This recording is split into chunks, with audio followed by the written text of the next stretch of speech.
Bueno, Ana, en primer lugar, ¿cómo está tu tía Carmen? No sé si se ha enterado, si le habéis comunicado la noticia o estáis vosotros, el resto de la familia, intentando gestionar la recuperación del piso de tu tía sin que se haya enterado.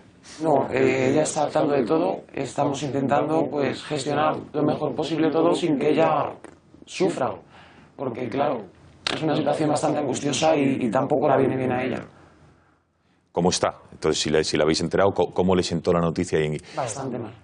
Bastante mal y los médicos no la recomendaban tener ningún disgusto. De hecho, por eso estaba en la finca, para tener un poco de descanso y olvidarse.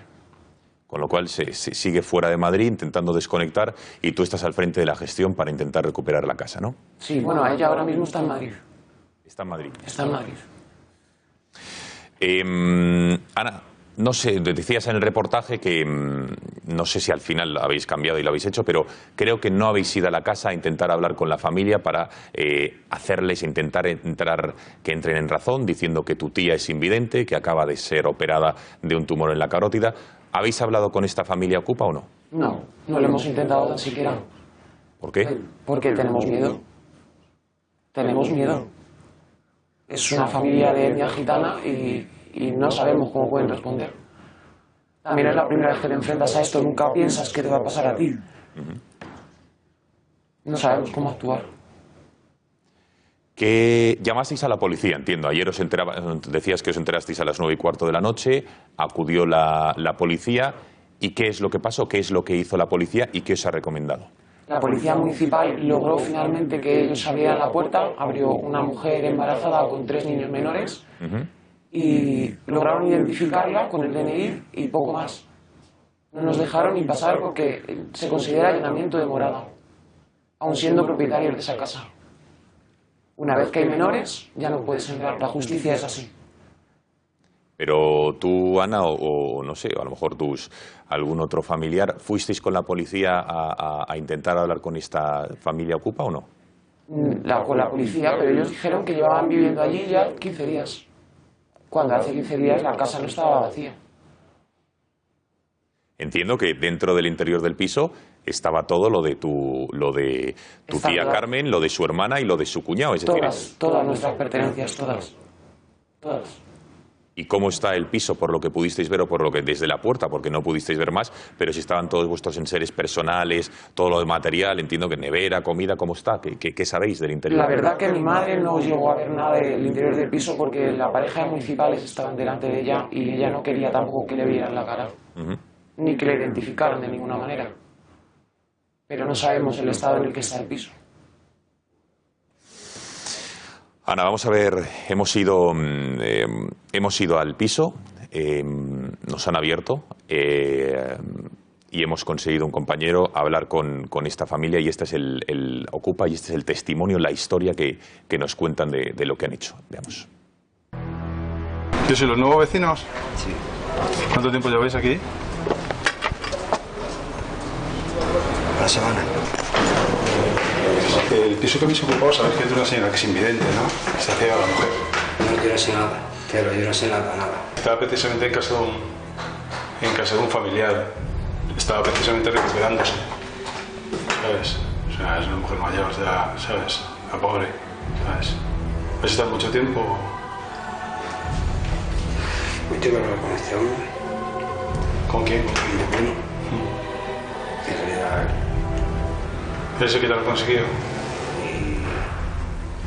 Explícaselo. No lo he dicho a ningún vecino. No le he dicho nada. Pues, por lo menos a mí no, yo no siento nada. Y tú que estás con tu familia y ya estás, ¿no? Ya. Y no sabes cuánto tiempo vais a estar ni nada. Pues no, pero voy a intentar comentarse a ver si podemos explicar. Yo sí lo voy a comentar. Vale. Yo le digo para lo que se voy a comentar. Depende de él, yo voy a hacer lo que pueda ver. Ya. Vale, Venga. hablo con él. Vale, Ana, por lo que parece, dice uno de los ocupas o miembro de la familia que dependen de un primo, que le tienen que preguntar, con lo cual parece ser que ya no es solo esta familia, que posiblemente haya más miembros dentro del domicilio. Sí, eso nos han dicho, que hay como 12 personas dentro. 12 personas en el interior. Sí. Y es imposible que lleven esos 15 días que dicen viviendo, porque claro, hace 15 días estaba tu tía y su hermana con su cuñado, y con lo cual es imposible, ¿no? Es imposible. De hecho, yo estuve la semana pasada estuve fuera de Madrid y el viernes antes de marcharme de viaje estuve en el piso. Y pudiste entrar y no notaste nada raro y no habían cambiado todavía la cerradura ni nada, No, para nada. Yo entré con mis llaves y no había nada raro. Alberto Serrano, abogado, experto en este tipo de situaciones. Muy buenas noches. Muy buenas noches, Gonzalo. Alberto Serrano, siempre le llamamos, bueno, colaborador de esta casa habitualmente, pero experto conocedor por su trayectoria profesional de este tipo de injusticias y de huecos que tiene la ley. Alberto, ¿qué primeras impresiones o qué sientes al escuchar el testimonio? Lo primero que quiero aclarar, don Gonzalo, para dar un poquito de luz sobre este tema, que no es lo mismo ocupar una casa con morador que una casa con morador. En el caso de esta... Con morador que sin morador. Exactamente. La trascendencia penal no tiene absolutamente nada que ver nuestro Código Penal. En el caso de esta señora, es la diferencia entre calificar el delito como delito de usurpación, que apenas tiene trascendencia penal, ya lo hemos explicado muchas veces en este programa, y el delito de allanamiento de morada. Yo creo que la Policía Municipal, modestamente lo veo así, creo que ha cometido un error en este caso, porque lo ha calificado mal, no se ha percatado de las circunstancias, pero lo que ha hecho esta señora, en función de lo que ella ha descrito, es le han quitado su propiedad cuando estaba viviendo allí. Eso se llama allanamiento de morada. En estas circunstancias... Pero un segundo, Alberto, cuando dices morador o sin morador, ¿te refieres a que esté en el momento de la ocupación dentro o no hace falta que esté dentro? No hace falta que esté dentro. O sea, que sea su vivienda habitual. Su vivienda habitual, una persona entra y se la quita y no me deja pasar a mi vivienda habitual, domiciliado allí. Bueno, pues en esas circunstancias el Código Penal lo tipifica como allanamiento de morada, que esto es más grave. La trascendencia que tiene esto, desde un punto de vista del derecho penal, es que la obligación del juzgado, cuando tenga conocimiento de este hecho delictivo, es adoptar medidas cautelares de manera inmediata. De manera inmediata, con independencia de que puedan resultar o no culpables de esta acción, tiene que, de manera inmediata, devolverle la propiedad a su legítimo morador. Lo que pasa es que, bueno, una medida cautelar en este país puede ser 3 meses, 6 meses o lo que sea. Pero yo lo que les recomendaría... ¿Y serían, perdona, 3 meses o 6 meses con la situación actual, con los ocupas dentro de la vivienda? Bueno, es que la justicia y esta señora, Carmen, invidente, fuera de su domicilio. Bueno, 3 meses, 6 meses o una semana. Esto habría que verlo en función de cómo trabaje ese juzgado en cuestión. Porque, bueno, estos son los problemas de la justicia. Un día hablaremos de esto, de cómo funcionan los juzgados como prácticamente entes autónomos, ¿no? Y cada uno tiene una reacción, con las mismas leyes generan diferentes reacciones. Yo lo que les recomiendo a estos señores, porque la trascendencia es muy distinta a otros supuestos que hemos analizado, es que directamente, pero esta misma noche, se vayan a la Plaza de Castilla y lo denuncien como tal. Yo tenía una vivienda en propiedad con todos mis enseres dentro y estos señores me la han quitado. O sea, lo denuncien como un allanamiento de morada. Efectivamente. En la Plaza de Castilla, para enterarnos, Gonzalo, en la Plaza de Castilla hay un modelo de denuncias que puede rellenar cualquier ciudadano. Denunciar un hecho delictivo, para eso no necesitas ni abogado, ni procurador, ni nada absoluto. Simplemente rellenar un modelo que te pone a disposición. De hecho, lo normal es que los funcionarios que están, creo recordar, en la planta segunda, de ahí de la Plaza de Castilla, los mismos te ayudan, te auxilian, para que tú puedas rellenarlo adecuadamente. Un segundo, Al margen de esto... Ana. Vamos para intentar tener un diálogo con nuestro abogado.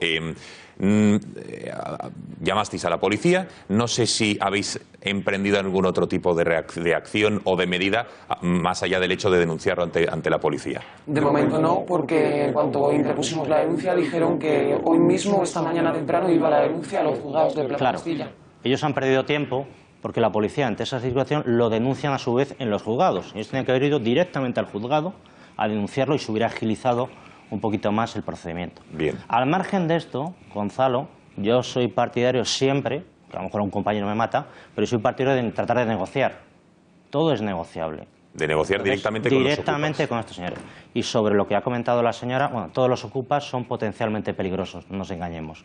Pero por mi experiencia, los menos peligrosos son precisamente los gitanos, porque saben lo que se traen entre manos, saben la trascendencia de lo que se trae entre manos, y yo sinceramente he sido mis mejores experiencias en ese sentido de negociar con ellos. O sea que todo lo contrario de lo que podría pensar, son personas en ese sentido razonables dentro de esa situación, ¿no?, de conflictividad, ¿no? Y entonces... Claro, bueno, sí. Bueno, ¿es un delito o no, don Alejo? Porque hay determinados tribunales, muchos tribunales, que consideran este tipo de situaciones como estado de necesidad. De tal manera que eso en el Código Penal es una eximente que determina que esto sea impune penalmente. Es decir, yo tengo 3 niños, tengo que dormir en la calle, me meto en una casa, es un delito, pero tengo una eximente de estado de necesidad que neutraliza el delito y salgo total y absolutamente impune. Y otro tema que me gustaría puntualizar, Gonzalo, que es un segundo consejo que quería darle, si lo tiene bien, Ana, la sí, señora, es que lo que dice el Tribunal de Justicia de la Unión, perdón, el Tribunal Europeo de Derechos Humanos, lo que ha venido diciendo desde el año 2009, no es que no se pueda echar a una familia con niños de una determinada vivienda, sino, lo que ha venido a decir, es que los poderes públicos tienen que prestar una vivienda pública ante ese tipo de situaciones a las personas especialmente desprotegidas que tengan enfermos o niños para darles cobertura. Esto es lo que ha venido a decir desde el año 2009, bien, una primera resolución que llegó a España en el año 2009, que, bueno, ante este tipo de situaciones se les desahoga, perfecto, pero a continuación el ayuntamiento de turno tiene que estar pendiente para darles una vivienda con que cobijarlos, ¿no? Entonces, un consejo que les doy, si lo tienen a bien, es que se pongan en contacto ya directamente con el Ayuntamiento de Madrid, con la propia comunidad a través de la Agencia Social de la Vivienda, y soliciten que vaya un educador social, un trabajador social, se ponga en contacto con esta familia y les ofrece algún tipo de alternativas. La cojan o no la cojan, pero eso ya, evidentemente, cuando llegue el momento, en su caso, de ejecutarlos, evidenciará que no la necesitan. Claro. Si ellos rechazan la ayuda de los poderes públicos, pues eso evidencia que no la necesitan. Y en tales circunstancias es legal el lanzamiento, incluido con niños pequeños, lo que fuera. Bien. Ana, nos comentabas que una de las primeras reacciones que habéis pensado en tomar, o medidas tomar, era evidentemente cortar la luz, gas, los suministros, pero que no lo podéis hacer. Nos ha aconsejado que no, que sería un delito de coacción habiendo menores en el piso. ¿Quién os lo ha aconsejado? ¿El policía, algún abogado? ¿Quién os ha dado esta recomendación? Ha sido cuando hemos ido al suministro para dar de baja tanto el agua como la luz, y ante la duda hemos vuelto a la comisaría para asegurarnos. Y cierto es que en la comisaría nos han dicho que sí. Es decir, que vais a tener que seguir pagando el agua, la electricidad y el teléfono a esta familia que os está ocupando. Exacto. Abogado Serrano, yo esto no lo veo ni medio normal. ¿Es un delito de coacciones cortar la electricidad y el gas de un piso en el que te han ocupado? Yo creo que en estas circunstancias no. Otra cosa es lo que te puedan acusar o lo que te puedan denunciar. En estas circunstancias yo pienso que no, porque la coacción supone el impedir el ejercicio legítimo de un derecho. Y en este caso no tienen ningún derecho a disfrutar de la vivienda y de la luz de una casa ajena. Otra cosa es que te puedan denunciar por tal circunstancia. ¿Y por qué se denuncia este tipo de circunstancias? Porque lo que se amparan los ocupas es que ellos están en una situación de arrendamiento. Un arrendamiento que ellos llaman de tipo verbal. Y que la propietaria la quiere de algún modo extorsionar, quitándole este tipo de servicio. Estas situaciones también existen, Gonzalo. Hay gente, sobre todo estudiantes, que se meten en una vivienda con total desconocimiento de sus derechos y están sometidos a una situación de arrendamiento verbal, y a partir de aquí, por lo que sea, quiere echarles el propietario y hace este tipo de cosas contra ellos. O sea que vamos a ver las dos caras de la moneda. Bien, a ver, abogado, ¿qué le parece esto? Porque nuestra compañera Patricia Tenorio ha hablado con los ocupas, a través, entiendo yo, del telefonillo, ahora lo verán, y entre otras cosas le dicen, no, yo estoy aquí porque a mí en un call center o en algún sitio de estos le vendieron o le dieron la vivienda. Vean. ¿Podríamos hablar un minuto contigo solo? No puedo, no voy a abrir la puerta y no quiero saber nada de nadie, ¿vale? Pero es solamente por saber vuestras necesidades también, por saber por qué la habéis necesitado ocupar. Pues porque estoy sola, no tengo marido y estoy con mis 3 hijos en la calle. ¿Vives tú ahí solamente con tus 3 hijos? Claro, estoy yo sola con mis 3 hijos. Y ahora quiero otro, que tengo otro. ¿Estás embarazada? Sí. ¿Y cuánto me has dicho que te había costado comprar la casa? No me han dicho el precio, me han ayudado a mi familia. ¿Te han ayudado a tu familia? ¿Y qué persona te vende las llaves de esta casa? Pues son personas que se dedican a abrir casas o no lo sé. A mí es un rumano que se pone ahí a vender en el Cajomés. ¿Pero han tenido que cambiar el bombín y todo? Pues no lo sé, me imagino. Pero no tendría la llave yo de la casa. ¿Pero y la casa tiene todos los enseres de la mujer que vive ahí? No, aquí no hay nada, solo está la cocina y poco más. Pero está vacía, no hay nada. Claro, lo que hay lo he metido. ¿Y no te han dicho que la mujer mujer que vivía ahí es una mujer con cáncer invidente? No he dicho nada, yo no sé ni quién vivía aquí. ¿Y cuánto tiempo pensáis estar en la casa? Hasta que encuentre otra. Y yo tampoco quiero estar así, pero claro, no me puedo permitir vivir en otro sitio ni pagar un alquiler. ¿Y ha venido la policía, sabes? Sí, vino ayer. ¿Y qué os han dicho? Nada, que me cogiera las cosas y me saliera, pero yo no me pienso ir con mis hijos a la calle. ¿Y qué solución ves? Porque es que la mujer también está en una casa que no es suya. Ya, pero es que la señora aquí, si la señora necesita la casa, la señora... ¿El qué? Bueno, enhorabuena, Patricia Tenero, porque desde luego no ha sido fácil este reportaje y cómo le iban sacando a esta persona. Bueno, yo desde luego, Ana, dice, lo digo porque aquí vamos viendo algunas, no sé si mentiras, pero incongruencias. Dice que tenía un contrato, dice que vive ella sola con sus 3 hijos y que está embarazada del cuarto, cuando nuestras cámaras han pescado a otro morador de la vivienda, a otra de las personas que están en el edificio. Así que dice que le dieron un contrato y que la compró en un cash converters de la zona. Desde luego todo esto suena a excusas, ¿no te parece? A chino. Suena a chino, claro. Están muy bien aconsejados y saben lo que hacen, desde luego. No es la primera casa que ocupan, seguro. Alberto, previsiblemente, o sea, si dice que vive sola con sus 3 hijos, que está embarazada de un cuarto, que eso no lo vamos a negar, había menores, lo ha dicho la policía porque los han visto, pero ya de entrada otros testigos han dicho que hay mínimo 12 personas en el interior. Un contrato, nosotros hemos visto en el ascensor a otro de los inquilinos, por llamarlo de otra manera, con lo cual saben perfectamente lo que hacen. Sí, lo que pasa es que, Gonzalo, un juicio no va sobre lo que ha pasado, va sobre lo que tú puedes demostrar. Entonces, claro, este es el problema.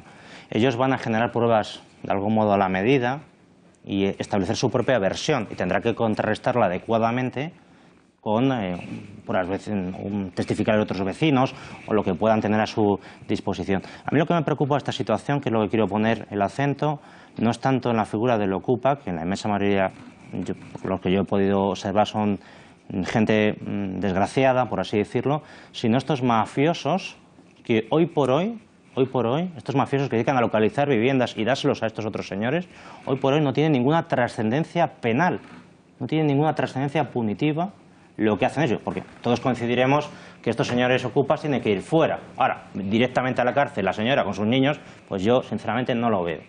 Pero otra cosa es el señor que monta el operativo, otra cosa es el señor que monta el operativo, que está vigilando por los barrios, y va ocupando aquellas viviendas que considera vulnerables, porque no nos engañemos de un tema. Normalmente estos señores van tratando de ocupar viviendas de situaciones de personas especialmente vulnerables, porque es que la ocupación parece que es un problema de 4 ricos que viven en un castillo, que les han ocupado el castillo. No, perdón, la ocupación es un problema de barrios desfavorecidos, de personas trabajadoras, de jubilados. Esos son los que sufren realmente la ocupación, hasta el punto que a mí me consta que hoy en día en Madrid hay gente que se plantea ir de vacaciones a su pueblo porque al vecino de al lado le han ocupado la vivienda. Claro. Por cierto, mira, el banco te saca de la casa por falta de pago con niños dentro y en este caso la justicia no hace nada. Vomitivo. Venga, opiniones y reflexiones de Vamos a ver, yo, de la mesa. querido Gonzalo, según escuchaba a nuestro abogado, piensas que en España el poder legislativo, el poder judicial y el poder ejecutivo trabajan en contra de los intereses del pueblo español. Esto es kafkiano, en el sentido del proceso de Kafka. Ese individuo que es devorado por el Estado contra toda lógica, contra la verdad, contra la realidad, contra el sentido común, contra la razón, es devorado por el Estado. Eso es lo que le está sucediendo a esta familia y a cientos de familias en España. Pero ¿por qué nos perdemos en argumentos de leguleyos? Mire usted, esta casa es mía. Entro y salgo de ella cuando quiero. Porque esté vacía, usted no tiene ningún derecho a entrar en mi casa. Ni con niños, ni con ancianos, ni con perritos, ni con la cabra. ¿Qué es eso de que como yo me he ido de casa, que es lo que le estaba diciendo a Patricia cuando se le ha cortado, si esta señora tuviera interés en su casa, no se habría ido? Oiga, yo me voy cuando me da la gana, claro, y sobre todo de mi casa. Ya, pero... Y eso no le capacita a usted a invadir mi casa. Pero ¿Pero además, de qué Eduardo, como estamos nos contabas, hablando? se ha ido a descansar entre las cosas después de la operación. O si se ha ido a la feria de Sevilla, Sí, ya. da lo mismo. Ya, pero que o a es- escalar el Everest. Ya, Eduardo, pero Es tu casa. Sí, pero que es una masa más, es más escandaloso si O cabe. sea, vamos a ver, en esto yo envidio profundamente a los ciudadanos norteamericanos. Pero ¿cómo es posible que invadan tu propiedad y la policía y los jueces te digan que te tienes que joder? Que tienes que aguantar que 4 sinvergüenzas gitanos, payos, cíngaros, magrebíes o ucranianos entren en tu casa porque te has ido a escalar el Everest o a operarte. ¿Pero en qué país vivimos? Pues, ¿Pero esto qué coño es de país? Sí, yo lo que quería A ver, decir, Alberto. apuntando lo que dice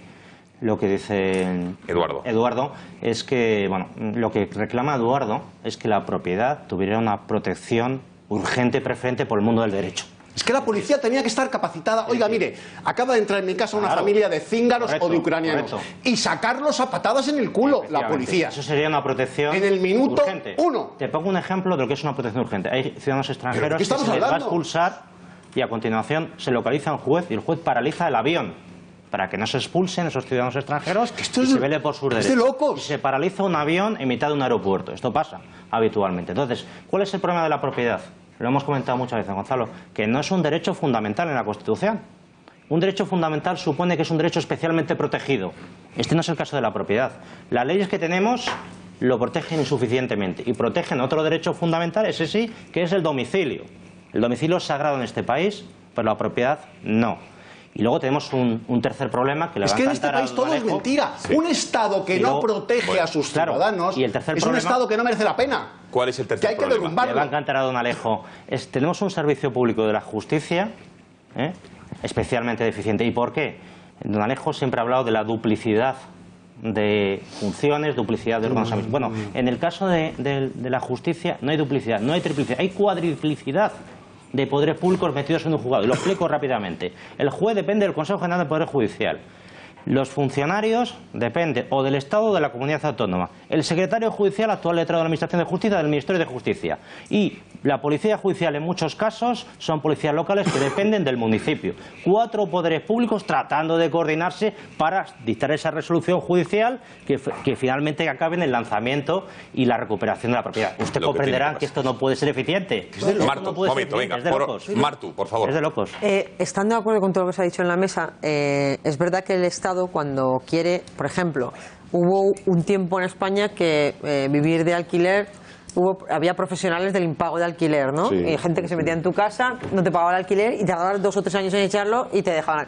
Y se hizo, que lo hizo entonces Carmen Chacón y que nos han dicho de todo por ello, pero que Sí. yo lo he defendido y lo sigo defendiendo, una ley de desahucio express, ¿no? En el año 2009. Que era un desahucio por impago entre particulares por impago del alquiler. Oiga, yo tengo mi piso o el que me he heredado de mi madre y aprovechando el dinerillo que saco de ahí, pago mi hipoteca o me voy efectivamente a escalar el Everest porque es mi dinero y con él hago lo que me da la gana. Claro. Y nadie puede ocupar. Y entonces, y si se hizo entonces, ahora solamente es una cuestión de voluntad. Hágase una ley de desahucio express en el caso de los ocupas.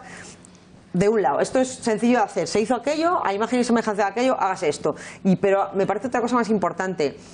Póngase el hincapié en las mafias que se están forrando con esta pobre gente que deja su casa 15 días y se la ocupan, y la otra pobre gente que vive en situación desesperada porque en España hay un problema grave de vivienda, ¿no? Pues en vez de que sean víctimas uno y víctimas otro, entonces hay que, para solucionar una cosa grave como que a alguien le ocupe su casa, hay que ir contra las otras víctimas de este problema, que son los que no tienen casa. Váyase a por los golfos que se están forrando, que son esas mafias que están, oye, que es que estamos hartos. Pones cualquier día la tele a cualquier hora del día y hay un documental explicándote que en una urbanización en no sé dónde hay 7 que cobran 5.000 euros o 10.000 euros por darte una casa. Sobre lo que dice No, Marco. un momento, Alberto. Sí. Lo vamos recopilando y luego si queréis, vas respondiendo a todo. Ana, entiendo que la rabia e impotencia es el sentimiento que ahora mismo tenéis, ¿no? Muchísimo, muchísimo, no sabemos qué hacer. No sabéis qué hacer. Mi tía ahora mismo también está en una situación de desamparo. Le han quitado su casa, sus pertenencias, su vida. que encima ni siquiera, y eso ya sería, vamos, un acto mínimo, la deferencia de que, bueno, entre y por lo menos coja algo que necesiten. Estoy pensando en, no sé, en ropa interior, cualquier ser, medicinas que pudiera haber dejado tu tía en ese domicilio, ni siquiera eso. Nada. Ana, ¿qué les dirías a esta familia de Okupas? No sé si estarán viendo la televisión, si mañana lo verán por el eco que pueda tener esta entrevista, por YouTube, me da exactamente igual. ¿Qué les dirías si nos están escuchando? Que yo entiendo su situación perfectamente, pero que también entiendan la nuestra. Han entrado en una propiedad que es una casa que estaba ocupada. Mi tía vive ahí. Esa casa era de mis abuelos y que la obtuvieron con mucho esfuerzo y mucho trabajo. Mi tía es lo único que tiene. ¿No tiene nada más tu tía? No. ¿Qué va a hacer cuando regrese a Madrid, Carmen, tu tía? Pues no lo sabemos. No sabemos el proceso que llevará todo. Fernando, Alejo, Antonio, ¿alguna reflexión más al respecto? No, pues Fernando. mira, que en España hoy, cuando te alejas un poco de la situación y tratas de verlo con perspectiva, la verdad es que esto parece un sainete. O sea, esto va contra todo sentido común, más allá del embrollo legislativo y todo lo que se quiera, esto va contra todo sentido común. Si a ti te ocupan tu casa, tú tienes que poder ir a un policía, mire usted, en la comisaría de la esquina, esto es mío, y se terminó. Y el policía entra allí por las buenas, por las malas o por las regulares y echa a esa gente de allí, porque esto es mío, como ha dicho Eduardo. Joder, porque me he ido a escalar el naranco de Bulnes, porque me da la gana, pero es que todavía tenemos que dar, o sea, la gente ocupada todavía tiene que dar razón de por qué. ¿Por qué no estoy en casa? Porque me da la gana. Y estoy donde me da la gana. Y si me quiero ir de vacaciones 6 meses porque me ha tocado la bonoloto, me voy. Y no le tengo que dar cuenta a nadie. A mí me sorprenden dos cosas. Uno, que esto pasa ante la absoluta inacción del poder político. Aquí nadie hace absolutamente nada. Se hablaba antes de que si no está recogido en la Constitución y tal. Bueno, mira, la Constitución es una declaración de buenas intenciones, así, genérica. Sí. Y sirve para lo mismo y para lo contrario, según la voluntad del poder político. La Constitución también recoge el derecho a la vida de todos. Y luego ese todos lo interpretamos según nos interesa, porque para eso metemos a los nuestros en el Constitucional, que elaborarán la sentencia correspondiente que a nosotros nos interesa. Por lo tanto, con esto sucedería exactamente lo mismo. Modifico el término, cambio la palabra y ya está, y justifico lo que quiero. El poder político tiene una absoluta inacción ante esto porque no es políticamente correcto. Parece que defender la propiedad es una cosa sospechosa, ¿no? Y luego hay otra cosa que me sorprende profundamente, y es que no se produzcan episodios que desemboquen, y no es que yo esté llamando a esto ni nada parecido, pero que desemboquen en casos de violencia. Porque yo entiendo que, o sea, a mí me entran en mi casa y yo francamente 3 meses no me espero. O sea, eso te lo digo. Y probablemente haya más gente en el futuro, si esto sucede, que reaccione así, porque a lo mejor, desgraciadamente, que nadie quiere esto, por supuesto, nadie en sus cabales, pero a lo mejor es la única manera de crear un conflicto para que esto se pueda desenlazar así. Todos sabemos que además todo esto es una estructura que está montada perfectamente por mafias desde hace muchísimo tiempo, que viven de esto, que viven de extorsionar en algunos casos a aquellos que ocupan las casas y en todo caso viven a costa del propietario, lo que me parece que es absolutamente intolerable. Decía un espectador, creo que con toda razón, que si tú no pagas al banco, el banco te echa. Y lo que el banco sí puede hacer contigo resulta que la justicia no lo puede hacer cuando a ti te lo hacen. Es que me da la impresión, y es una impresión, pero va tomando arraigo, que en España hay una deliberada protección del delincuente. El banco te echa aunque tengas un bebé de 3 meses enfermo. Sí, te va a la cárcel. Fernando, tienes aquí a Ana, la sobrina de Carmen. No sé si tienes algún mensaje o algunas palabras que dirigirle a ella. No, lo digo por decirle algo, alguna palabra de ánimo o de afecto, entiendo yo, y de comprensión por el sufrimiento que están viviendo, ¿no? Pues hombre, lógicamente, es que debe ser una situación verdaderamente de una enorme impotencia la que se vive cuando uno, bueno, pues tiene sus enseres en un domicilio, ve que lo han ocupado, no puedes hacer absolutamente nada, y la solución que te da la legislación actual es la de la protección a aquel que te ha echado de la casa, ¿no? Entonces, pues ¿qué se le va a poder decir en el plano humano? Pues desde luego que tenga la mayor paciencia del mundo, que sea lo más contundente que pueda y que, en fin, que recabe las opiniones de los expertos en estos temas, pero que desde luego en lo personal, pues lógicamente tiene todo mi apoyo y comprensión, desde luego. Antonio y Alejo, venga. Sí, nuevamente aquí se ve en un caso como este, como el Estado, que es la garantía de la propiedad privada. Recordemos que desde el siglo XVII para acá, los pactos para conseguir estados democráticos, estados de derecho, la propiedad era sagrada. No estamos hablando de ricos ni pobres, estoy hablando de la propiedad, ¿vale? Si empezamos a olvidar principios básicos de por qué el Estado es el Estado, si no nos garantiza la seguridad, y la seguridad es la seguridad física, la seguridad de tu libertad, la seguridad de tu propiedad, estamos apañados. Vivimos en una sociedad absolutamente adolescente que está llegando a todos los estamentos sociales. En la escuela ya pasó con la LOPSE. Convertimos a los niños prácticamente en, voy a decir una palabra dura, pero que no representa, en discapacitados psíquicos. Es decir, no los dejábamos que se les pudiese frustrar en un momento determinado. Todo tenía que ir bajo ese principio básico de progresa adecuadamente. No los enfrentábamos a la realidad. La realidad no es exactamente lo que dice la LOPSE, sino que la realidad es dura y tienen que aprenderlo de pequeños. En este tipo de cosas está pasando lo mismo, es decir, nos estamos acostumbrando a hacer un entramado de leyes que al final quien se beneficia es aquel que no debería hacerlo. Y hay un problema básico, que se están confundiendo dos problemas. Uno es el problema de miles de familias, de miles de personas que viven una tragedia personal tremenda, y que ese problema no solo es suyo, sino también el del Estado para prever, ayudar, facilitar para que esto no ocurra. Y otro es el de la propiedad, el que tiene una propiedad. El que tiene una propiedad no hay que mezclarlo con el que tiene una necesidad. Claro. Son dos cosas distintas. Si no empezamos a pensar la realidad en estos términos, al final lo que estamos haciendo es poniendo parches a las cosas. Y al final nadie entiende nada. A mí me ha encantado cómo Alberto ha explicado las cosas y al final, con su sabiduría jurídica, acabas diciendo, vaya galimatías, cómo salimos de aquí. Bueno, cuando tenemos esa confusión de ideas jurídicas para solucionar eso, estamos mal. Estamos muy mal. Totalmente. Alejo, venga. Bueno, yo creo que la conclusión es obvia. Es decir, vivimos en un Estado de Derecho en cuyo seno pasan cosas absolutamente inaceptables. Por ejemplo, vivimos en un Estado donde en una parte de su territorio las familias no pueden escolarizar a los niños en la lengua oficial de ese Estado. Una cosa absolutamente asombrosa. No pasa en ningún otro lugar del mundo. Del mundo. Bueno, vivimos en un Estado donde golpistas confesos preparan el golpe públicamente financiados por el Tesoro Público. Eso no pasa en ningún otro Estado que yo conozca del mundo.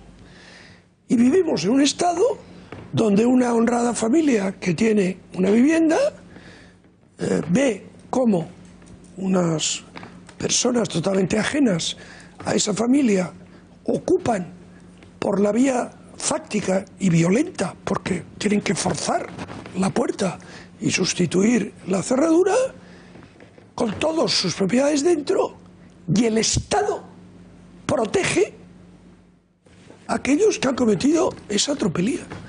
Entonces, como todo eso repugna a la razón y es absolutamente delirante, yo creo que, bueno, vamos a una situación donde se producirán cambios traumáticos, porque no hay sociedad que aguante esta locura.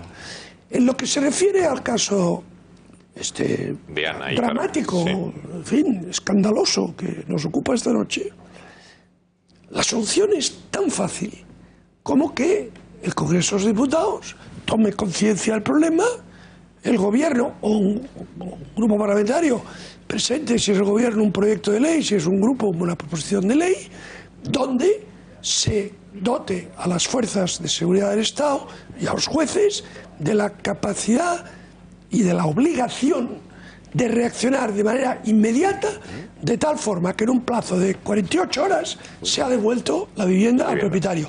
Eso sería perfectamente factible, basta con hacer una ley que así lo dicte. Y no lo hacen.